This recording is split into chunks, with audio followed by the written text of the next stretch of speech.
Hello everyone, my name is Jose Delgado, and today we will be reading Oh Say Can You Seed by Miss Bonnie Worth.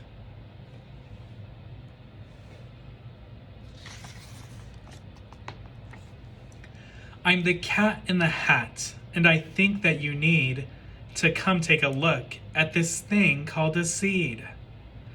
From the giant gum tree to this very small weed, every flowering plant started out as a seed.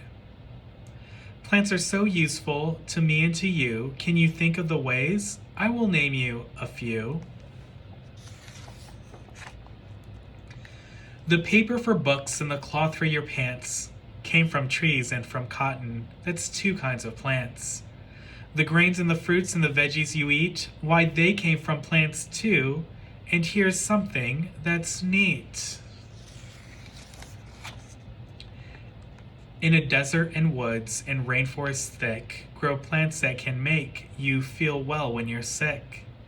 Yes, plants serve us well and fill so many needs, and flowering plants all started as seeds.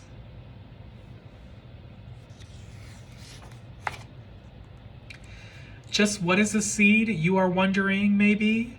Well, you might say a seed is a tiny plant baby. The best way for you to see just what I mean is to take a close look at a seed called a bean.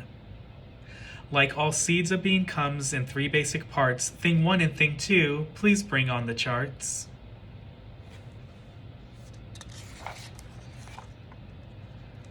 Part 1 is the first that I think you should know. It's a part that's a baby. It's called the embryo. To sprout, it needs food like you and I do, which brings us to seed part numero 2. It's called the cotyledon. Say, isn't that fun? This bean seed has 2, but some others have 1. Last comes the third part that you need to know. It's a coat which protects our cute bean embryo.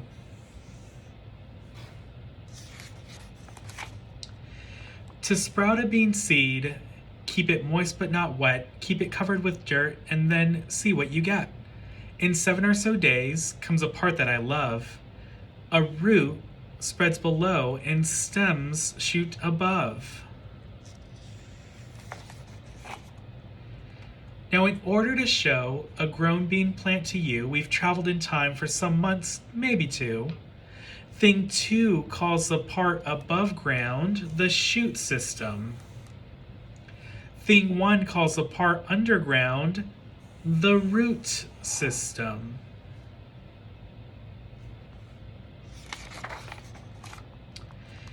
To get a good look at the roots underground, it is better to make like a mole I have found.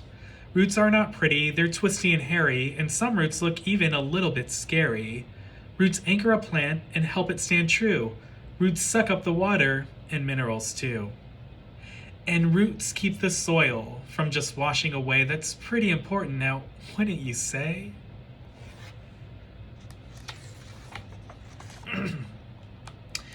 We talked about roots, we have learned about them. Now it is time we moved on to the stem.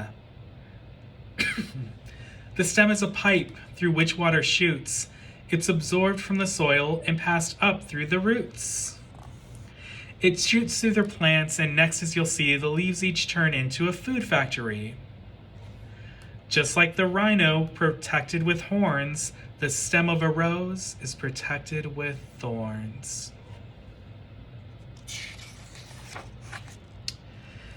Leaves come in all shapes and all sizes I've found, some small and some spiky, some big and some round.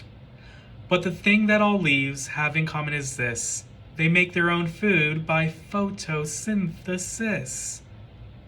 I'll say this quite loudly, I don't mean to be rude, but plants are the only living things on Earth that make their own food. To do this, plants need water, minerals, and sun, and that's why the daytime's when food making's done. For your information and also for fun, hop in my shrink upper and let's see how it's done.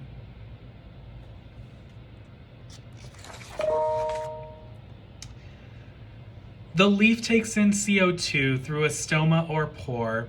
It works like a mouth, and that's what it's for. Then the air gets mixed in with the water and sun, and that's how the food-making factory is run. I see by my clock that now is the hour to drop in and say hello to the flower. Plants breathe out a gas that we breathe in. The name of that gas is oxygen.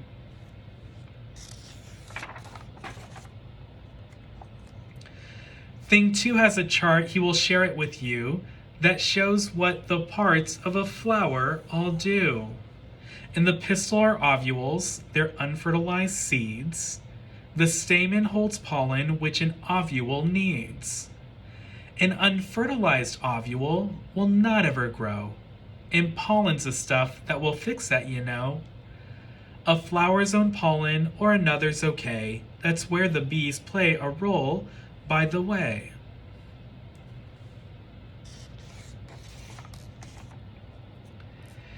To make honey, bees need to get nectar from flowers and fly, and they gather this sweet stuff for hours. The pollen sticks onto their bodies and legs, it falls off, and sometimes it reaches the eggs.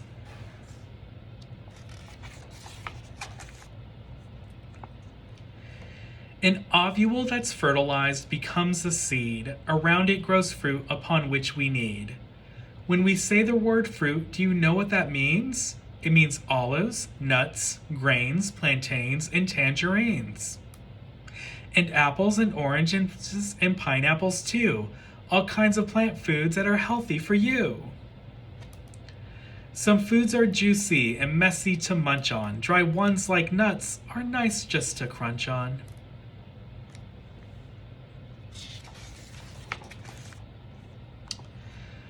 Not all plants with seeds give us edible fruit. Some plants have seeds that look weird or look cute.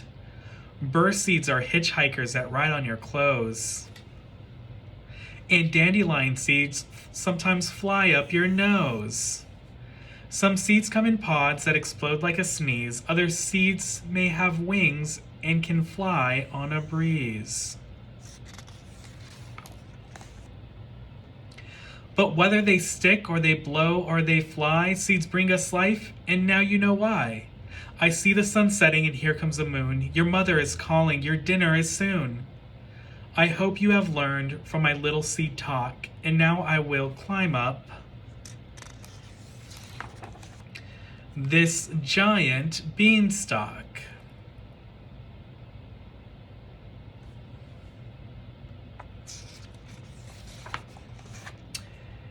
Here's a glossary of all the terms that we learned today. Feel free to pause the video so that you can study them. I hope you enjoyed this reading. Thank you.